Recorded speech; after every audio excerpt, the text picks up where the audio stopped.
Hello everyone, and welcome back to the channel. Today we're sharing the story of a company that for a time was one of the most powerful and innovative forces in aviation history. A name that might not be as famous today as Boeing or Airbus, but whose legacy is literally written in the skies.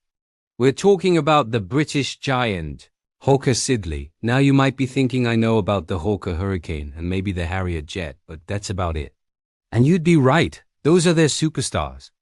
But the full story is so much bigger, so much more complex, and frankly, so much more dramatic. This is a tale of ambition, genius engineering, corporate battles, and even a surprising journey into, well, you'll have to wait and see. It's a story that proves that sometimes the biggest names are the ones that disappear from view. And so this story begins not with one company, but with a collision of giants. In 1935, the Hawker Aircraft Company, already famous for its beautiful and deadly biplanes like the Fury and the Hart, decided to buy out the entire Armstrong Siddeley Development Company. This wasn't just buying another plane maker. This was a colossal deal. Armstrong Siddeley brought with it not just its own aircraft division, but also the legendary A.V. Roe, famous for the Lancaster bomber, and Gloucester, who would soon create Britain's first jet fighter. Imagine this for a moment. It's the mid-1930s. The clouds of war are gathering over Europe, and suddenly this new supergroup, Hawker Sideley, is formed. It's like the Avengers of the British aviation industry assembling just in time. The timing was impeccable. This new powerhouse had the factories, the designers, and the political clout to become the backbone of the Royal Air Force. And boy, did they deliver.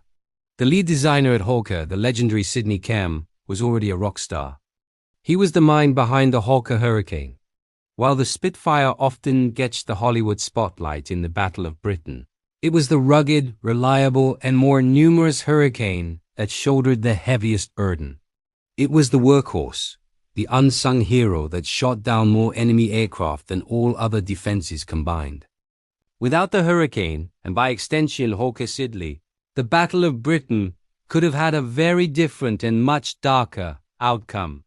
But the war effort wasn't just about one plane. Across the Hawker Sideley group, a storm of innovation was brewing. The Lancaster is truly a remarkable masterpiece. Another jewel in their crown. This four-engine heavy bomber became the heart of Bomber Command's nighttime offensive against Germany. Its cavernous bomb bay could carry the largest bombs of the war, including the incredible bouncing bomb used in the famous Dambusters raid. Just think about that. Two of the most iconic British aircraft of World War II, the Hurricane and the Lancaster, both came from the same corporate family. That's an unbelievable contribution to the war effort. As the war ended, the world changed. The jet age had arrived, and Hawker Sideley was right at the forefront.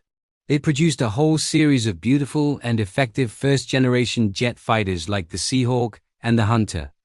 The Hawker Hunter, in particular, was a masterpiece of design. It was sleek, powerful, and an absolute delight to fly. It broke speed records and served with air forces all around the world for decades. For many, it's one of the most beautiful jet aircraft ever created. But the company wasn't just looking at fighters. They saw the future in civilian travel too.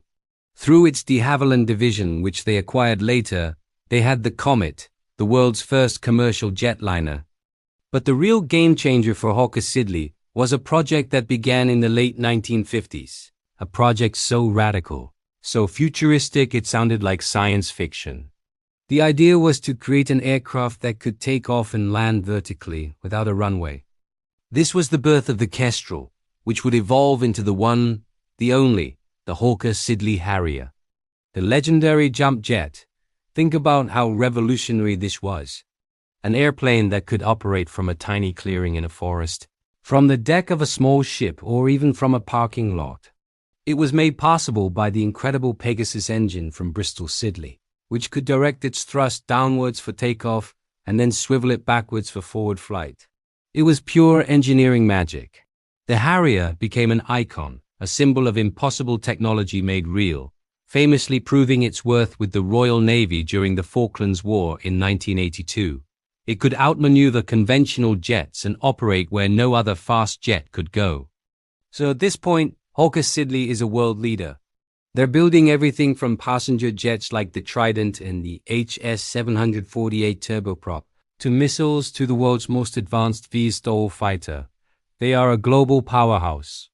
But here's where the story takes its surprising turn. The one I promised you at the beginning. What do you think a cutting-edge aerospace and defense company does next? More jets? Rockets? Spacecraft?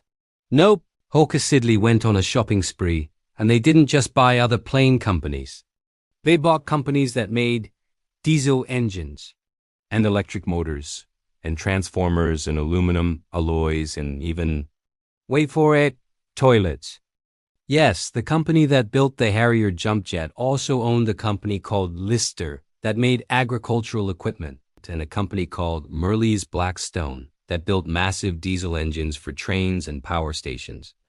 At one point, you could ride on a train pulled by a Hawker Sideley locomotive, powered by a Hawker Sideley engine, with its electricity controlled by Hawker Sideley switchgear. It was a strange and sprawling empire, from the cutting edge of Mach 2 flight to the nuts and bolts of heavy industry. Why did they do this? It was a strategy to diversify, to protect themselves from the notoriously boom and bust cycles of government defense contracts. If the government cancelled the jet project, they could still rely on selling diesel generators or electrical equipment. It was a smart business move, but it diluted the brand. Hawker Sideley was no longer just an aviation legend. It was a vast, faceless industrial conglomerate. And then the end came swiftly.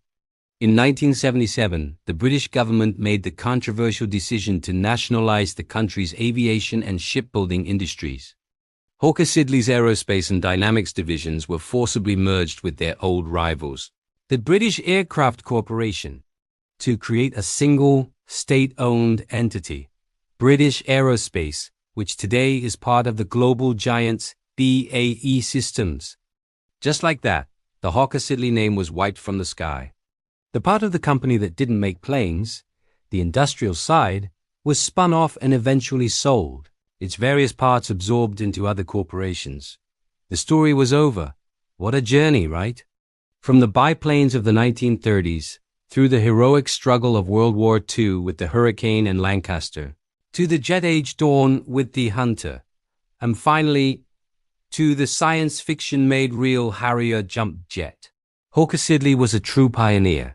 But perhaps its most surprising legacy is the reminder that even the biggest and most innovative giants can disappear, their identities scattered and absorbed until only the legendary aircraft they built remained to tell their incredible story. They didn't crash and burn. They were simply disassembled. A powerhouse of aviation that became a footnote in an economics textbook. Thank you so much for joining me on this flight through history. What do you think is Hawker Sideley's greatest achievement? The Hurricane, the Lancaster, the Harrier? Let me know your thoughts down in the comments. And if you enjoyed this story, please consider hitting that like button and subscribing for more stories from the amazing world of aviation and engineering. We'll see you in the next one.